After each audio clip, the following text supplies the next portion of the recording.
malakas yung loob mo, naligo ka dito sa farm. Wala ka palang dalang brief tsaka short. Ay, dala ko puro damit. Mabasta ka yung Durabox. Ay, wala kasing tubig sa bahay mga kabady. Kaya dito tayo naligo. Sarap talaga ng tubig pagka sa poso. Ba talaga maligo sa poso? Presko! Presko na naman si kabady. Ay, idol! Yan mga kabady, meron tayong bagong manok. White Kelso. White Kelso yun ito? Oo, White Kelso yung ganyan. Abisay. Palaban. Lakas pumalo niya. Ayun o. Hindi pa napungos.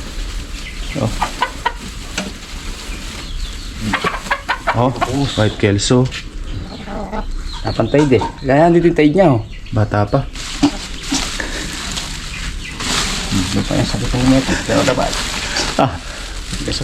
Galis ito metong. Ayun mga buddy, mag-spray tayo kalamansi. Lipat natin ito isang makina para mabilis matakapos. Nagdadalawa.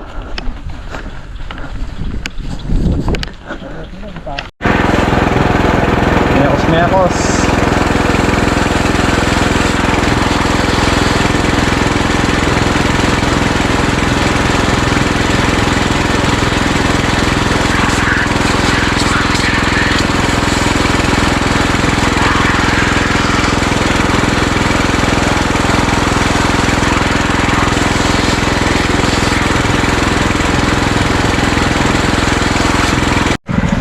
Banat sa apat.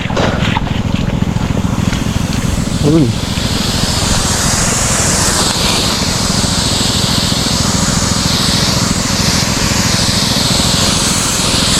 Spray tayo mga buddy.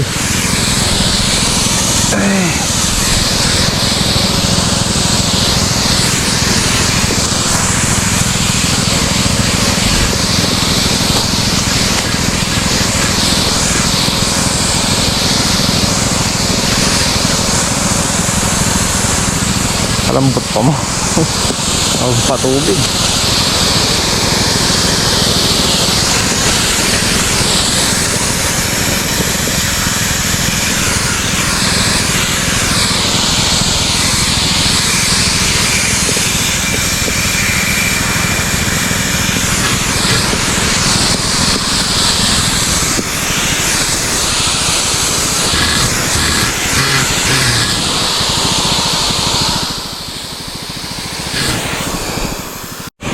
Kukorbuhin natin mga kabady. Dalawa kami nag-i-spray.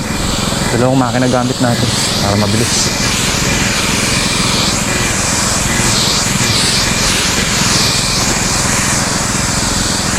Tuloy ang ating pag-i-spray. Yung mga bunga pa kasi mga kabady. Maliliit pang bunga, sayang.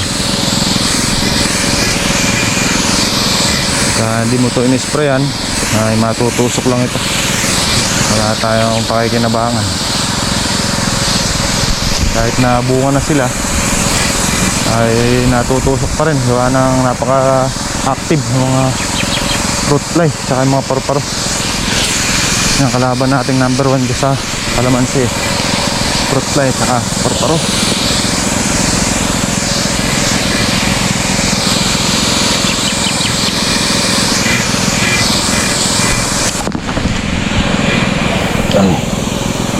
Bigat hilahin ng hose. Tik.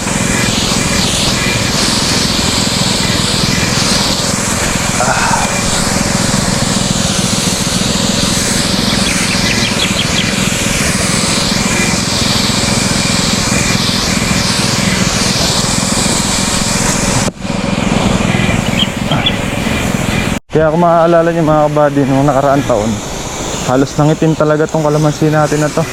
Dahil noong time kasi na yun, hindi na kami nag-spray. Hindi na rin kami nag-alaga ng mga bunga nun. Kaya pinasukan sila ng hanip tsaka mga white fly mga buddy. Kaya matatandaan nyo, di ba, nangitim ng gusto. Ang pangit tingnan. Parang nakakasira ng loob ba? Parang ganon. Iba pa rin talaga yung kahit na once a week o nakakapag-spray para at least nabubulabog yung mga insekto at hindi sila basta-basta makakapasok. So siyempre mamay nila yung gamot, baho. So kahit pa paano may protekta yung kalamansi natin. Ngayon, dahil sobrang init mga kabady, ay kahit na magastos, mag-spray tayo para hindi kumangit yung kalamansi natin. Saka may bunga naman to. May mga bunga pang maliliit. Kumbaga parang alagaan na lang din natin yung bunga niya.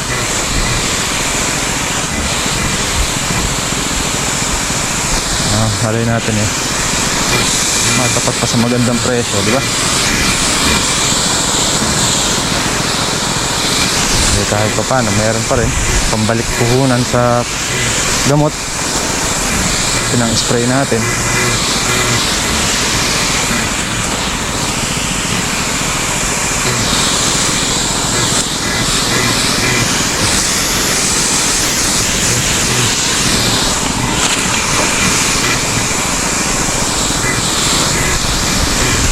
Sabi pa nga ng mga kabady natin, kabady Eka, shampoohin mo na Eka yung kalamansi mo. Maitim na yung dahon. Naalala ko pa yun. So ginamit natin doon ay Downy, tapos Laneige detergent, tapos yun nabanlawan ng ulan, natanggal. Gumamit din ako ng ano doon mga kabady, Laneige solo spray lang.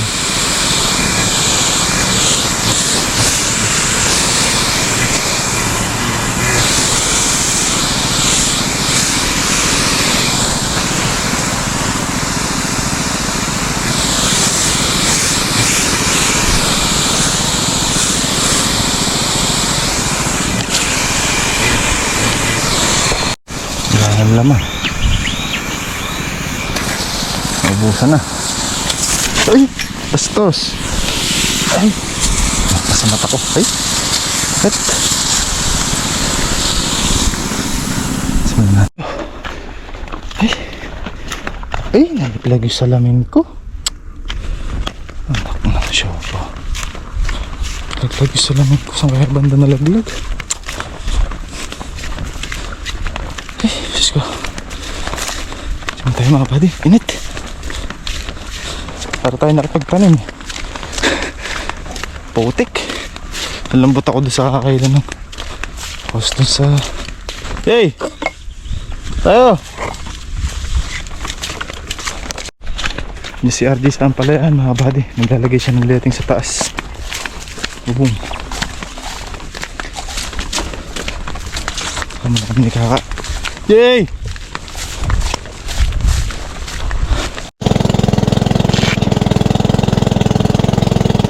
Tayo ng tubig, boulevard. Nakayos ng boulevard na kami.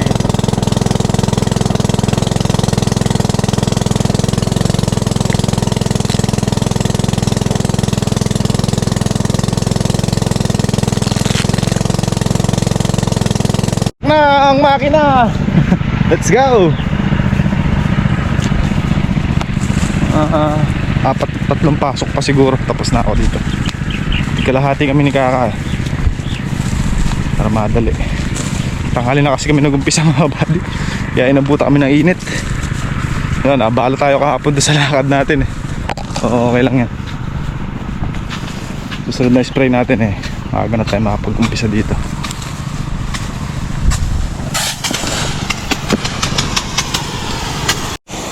Possible next month mga kabady, nasa ano tayo, nasa Oriental Mindoro. Malalayo na naman si kabady. Meron kasi tayong isang kliyente doon na kinuha yung buong package natin, solar at saka consult mga kabady ng kanyang kalamansi. Sabi na rin siya ng solar na water pump kagaya nung set natin na D4. So pag natuloy mga buddy, update ko na lang kayo. Kung matutuloy yun eh, malalayo talaga tayo. Titingnan natin kung talagang masabaw ang buko ng Oriental Mindoro. Mapapanood natin sa Facebook. Pero kalamansi ang ating pupuntahan doon mga kabady.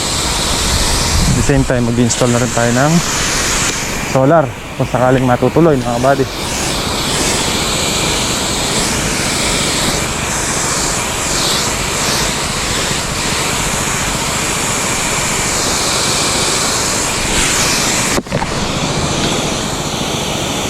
Tapos meron tayong kliyente dito, malapit lang din sa amin.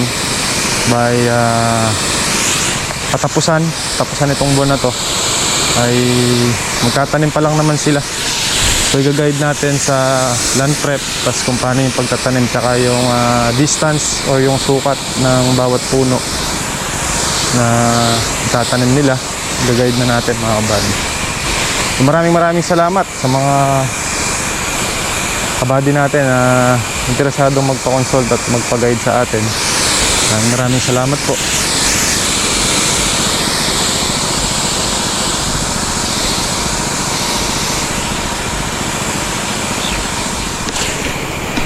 Marami kasing actually mga kabady, marami nag-i-inquire. Ayun, pag sinabi natin may bayad, siguro umaatras sila dahil yun nga may bayad. Pero mga kabady, para sa akin, huwag po kayong manghihinayang. Kumpara doon sa ginastos nyo na pagtatanim, pagbili ng binhi ng kalamansi sa land preparation, doon nga umubos kayo ng daan-daan libo.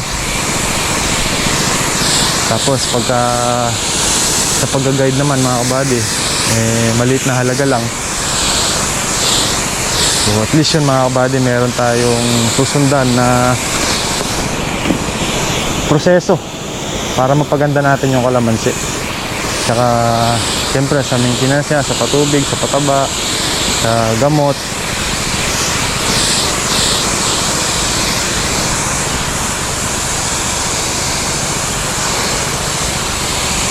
Tapos yung kliyente natin sa Zambales, okay na mga kabady, medyo malalaki na yung bunga ng kalamansi nila at hitik naman ng bunga kay Sir Morante. Shoutout kay Sir Morante. At yung kliyente natin dito sa may Quezon,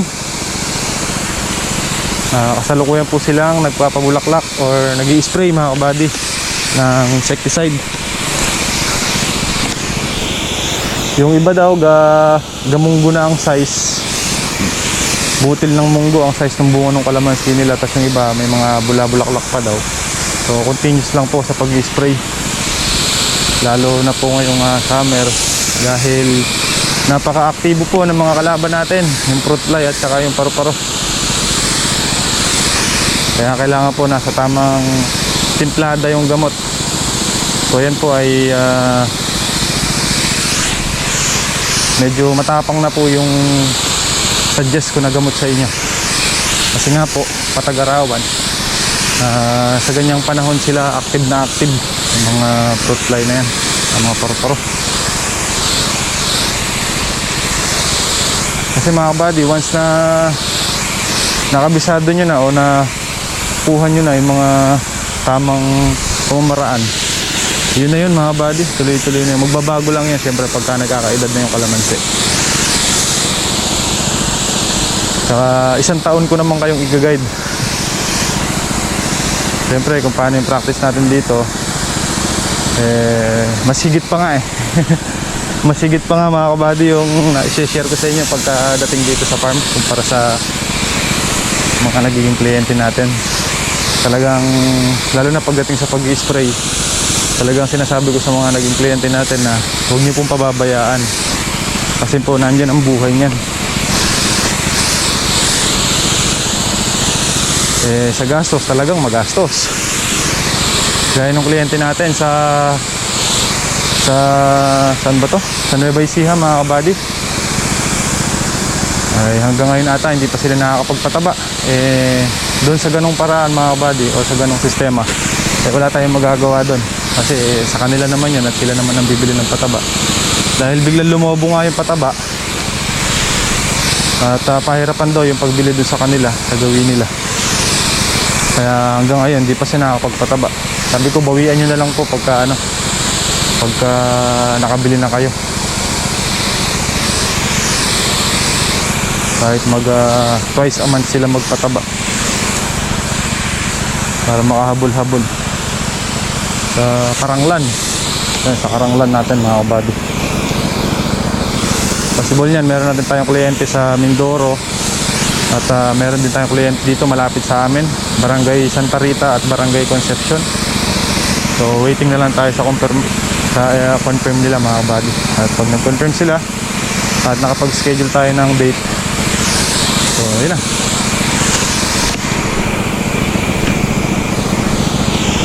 Diretso na yan mga kabady.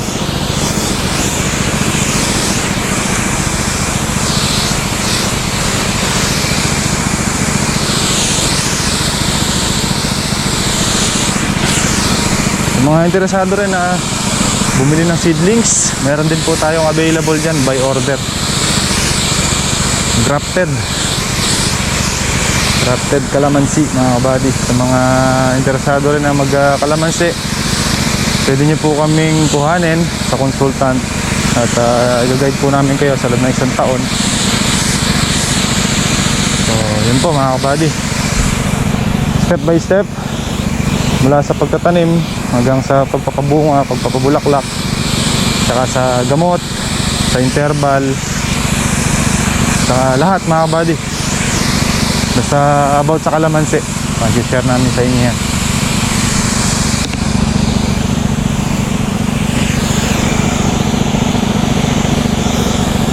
So ngayon ko lang din na patunayan sa sarili ko mga kabady na marami pala talagang may kalamansian na nakatanim.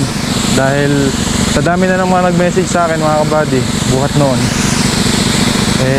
halos di ko na rin mabilang na sila daw ay may mga kalamansian ganito ganyan, mga problema, naninilaw ang dahon at saka nalalagas daw yung mga dahon, natutuyo yung mga sanga. So, yung mga ganong cases ba.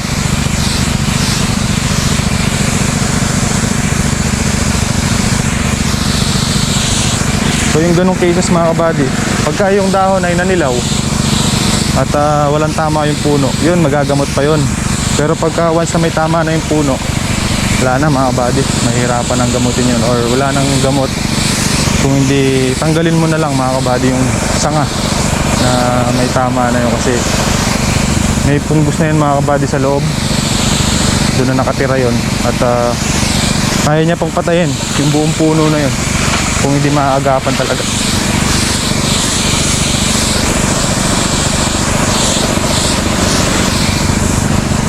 So kung magagamot man siya, talagang uubos ka na mga kabady.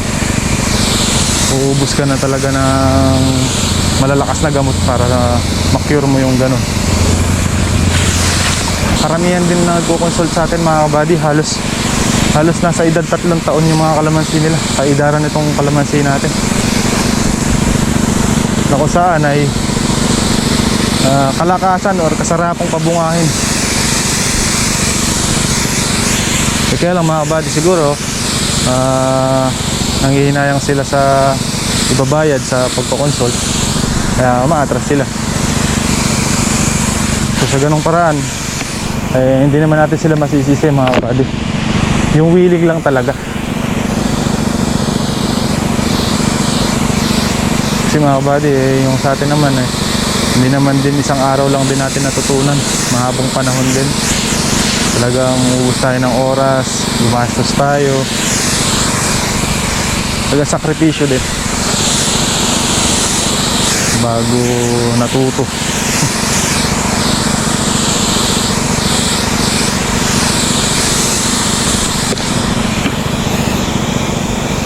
Saka hindi porkit may knowledge ka na mga kabady ganun-ganun na lang, hindi po.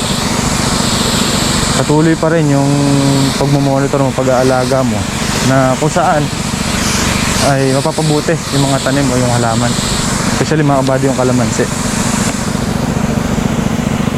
Kasi ang kalamansi mga kabady, napaka-prone po sa yung halimbawa nagpabunga ka, talagang prone po sila sa mga insektong naninira, gaya ng mga paru-paro, yung mga fruit fly na yan. Kasi mga kabady, napakabango ng bulaklak niya at kulay puti pa. Baga kitang kita kasi yan. Lalo pagka full bloom sila, yung bukadkad na halos lahat ng bulaklak. Kaya dapat ay nasa tamang timpla yung mga ginagamit natin pang spray, tsaka tamang interval, tamang timing kung kailan ka nga ba mag-spray.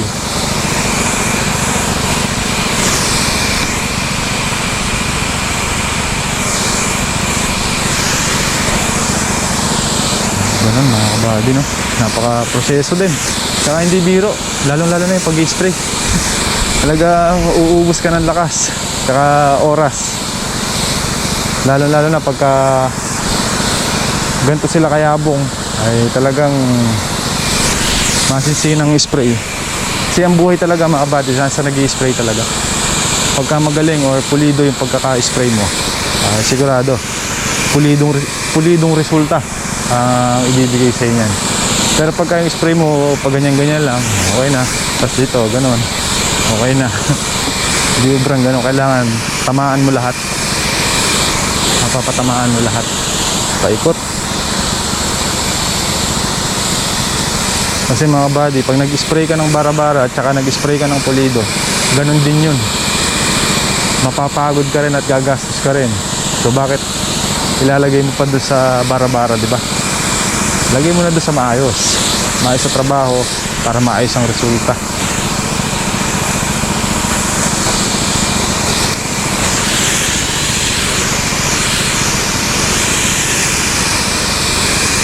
Kasing ginagawa natin na ito mga buddy, kumbaga pinoprotektahan lang natin yung mga bulaklak at saka yung mga bunga na maaaring lumabas or yung nakalabas na. Kumbaga meron silang shield. So after 2 days kasi lipas na tong in-spray natin na to, so kailangan, so ibig sabihin tanggal na yung shield nila mga buddy, kailangan spray tayo ulit. Ganun lang. Habang lumalaki naman ang bunga niya, mag-a-adjust ka ng interval. So nag-interval ka ng 2 days, pagka medyo wala ng bulaklak at malalaki ng bunga, pwede ka na mag-interval ng 3 days, 4 days, ganyan. So depende pa rin yan, syempre, kasi kailangan na monitor mo yung percent nung bulaklak o nung kalamansi mo.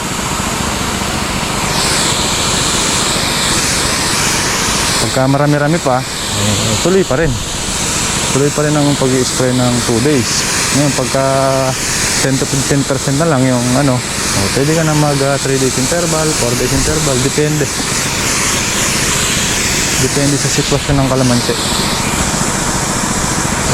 Pag nagpapakondisyon ng kalamansi rin, o pagka magpapabunga kayo, kailangan hindi lang yung puno ng kalamansi ang kondisyon, kailangan intindihin mo yung mga kasama, yung tao mo, intindihin nyo rin yung nagpipinance, mga ganong bagay ba. Tsaka kailangan kondisyon ng katawan ng mga nagtatrabaho, kasi nga hindi naman biro mga kabady. Kasi once na pinabayaan mo yan, diba, pinatabaan mo, pinatubigan mo, o syempre gumastos ka na, di ba? Sabihin natin umubos ka ng 20 to 25 bags na pataba. Sa presyo ng pataba ngayon, magkano? So umubos ka na ng libo-libo mga kabady, di ba? Tapos ngayon mabibiting ka sa gamot, sa pambili ng gamot, dahil sa financial, yung sinabog mo na yun, baka hindi mo na mabawi yung pinambili mo ng pataba. May tutuloy man doon, konti. Kailangan talaga nakakondisyon lahat. May mga gamot, may pataba, may patubig. Saka number 1 mga kabady, wag mabibiting sa tubig, kasi nandyan din ang buhay niyan. Kahit patabaan natin ng patabaan yan, kung hindi naman natin patutubigan, paano niya kakainin yung pataba? Hindi naman, malulusaw.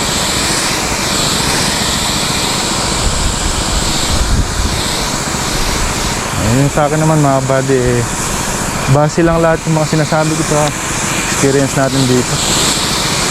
Kasi mahirap naman magkwento nang hindi mo alam yung istorya, diba? So masarap kasi ikwento pagka danas mo. Pag danas mo yung pangyayari, at saka yung danas mo yung resulta, danas mo yung pagod, danas mo yung gastos, alam ko naman mga kabady, marami din makaka-relate sa atin dito. Pero hindi naman siguro lahat. Pero alam ko marami makakaintindi, makaka-relate natin. Especially mga kabady sa gastos. Kapag pipinas ng mapagulay man yan o mapakalamansi, talagang magastos. Paano gagawin? Pag di mo ginastosan yan, paano kang kikita dyan? Sabi nga hindi porke nagtanim ka, yun na lang ang hihintayin mo. Hindi. Pag nagtanim ka, ibig sabihin may mga maintenance yan. Habang lumalaki yan, habang nagkakaedad yan, may mga gamot na kailangan, pataba, patubig, ganun.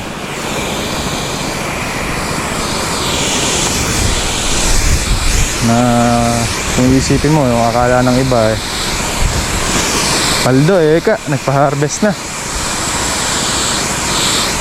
Daang redwag kay nilabas. Kala nila lahat yun kita na. Kala nila lahat yun net income na.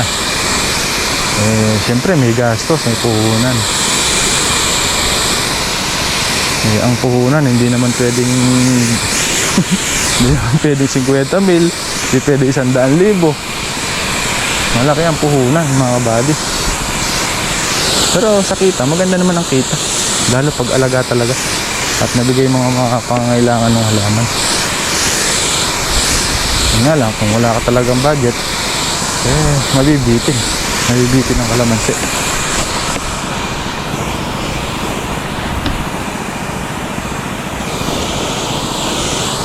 May pera talaga mga kabady. Ako mismo sabihin sa inyo, may pera talaga sa kalamansi. Maganda ang kitaan sa kalamansi. Yan.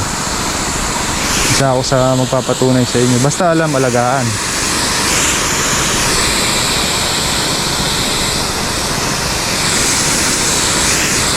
Malaki ang kitaan, kalamansi. Yan.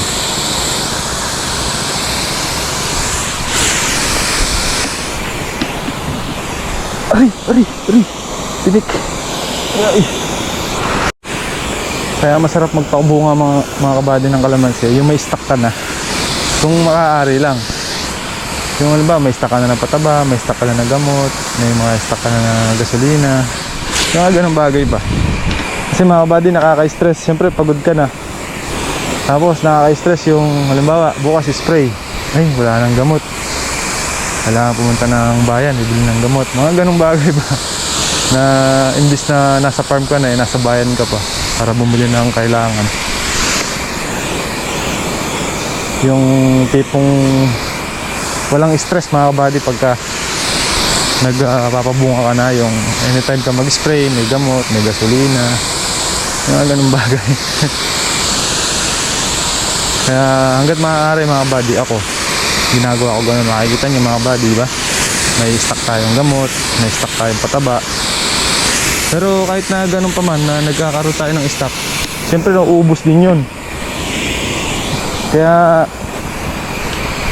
pag nagpapitas, yung bumibili na agad ako pang stock. Kung bumili tayo ng gamot, tig 3 box, tig 4, tig 2, dala-dalawang box, ganyan. Kasi nga mga kabady, yung gusto ko, yung anytime tayo mag-spray, hindi na tayo iikot o hahanap pa ng gamot na or pambili. Yun kasi yung isang dun pambili, di ba? Siyempre hindi naman natin may iwasan mga kabady na araw-araw may pera tayo. Minsan dumarating talaga tayo di sa walang-wala. Yung tipong saktong pambili lang ng ulam yung pera mo. Kung minsan nga, short pa. Parang ganun mga buddy. Tapos sasabay pa mga pangangailangan ng gulay, ng kalamansi. So, hindi mo naman pwedeng hindi gawa ng paraan. Kasi masasayang. Yung mga ganong mga ganong senaryo.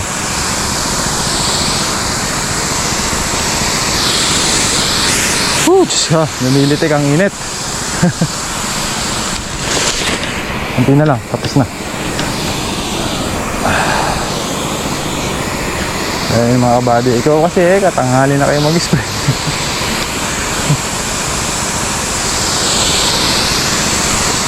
Ganun talaga kung minsan. Kaya nga, hindi naman lagi maaga, hindi naman din lagi tanghali. Conforme sa kondisyon ng katawan niya.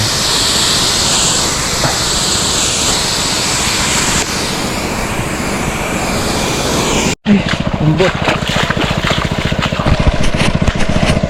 Basta mga buddy. Ay.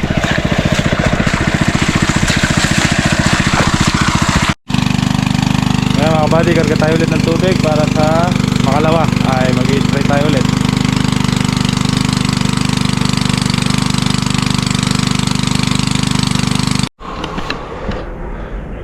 Check tayo ng tubig mga buddy, konti na lang.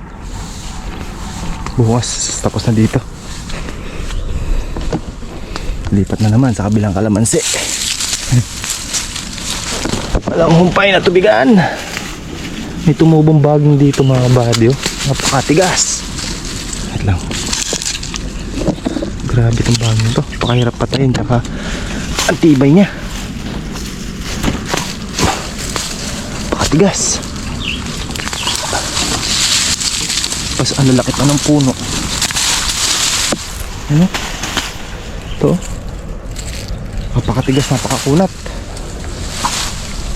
Matibay.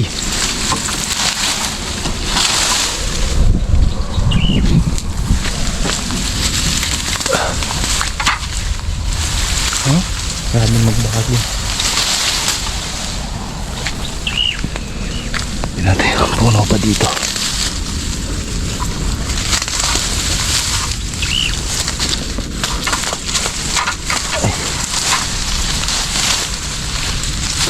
Okay na mga buddy, balikan na lang natin mamaya. Patay ng solar, magtatansi muna tayo sa sitaw. Si RJ, nandun pa rin sa ampalay.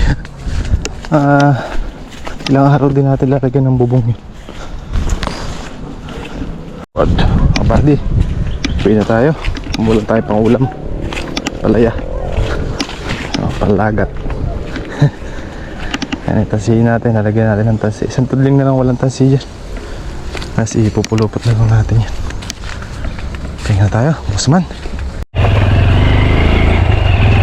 Okay mga buddy, natin natin yung solar natin. At uwi na tayo. Tingnan na. Bukas naman. Maraming salamat sa panonood. At sa wala niyo pong sawang suporta mga buddy, kita tayo ulit sa ating panibagong trabaho bukas. Ingat and God bless po sa ating lahat.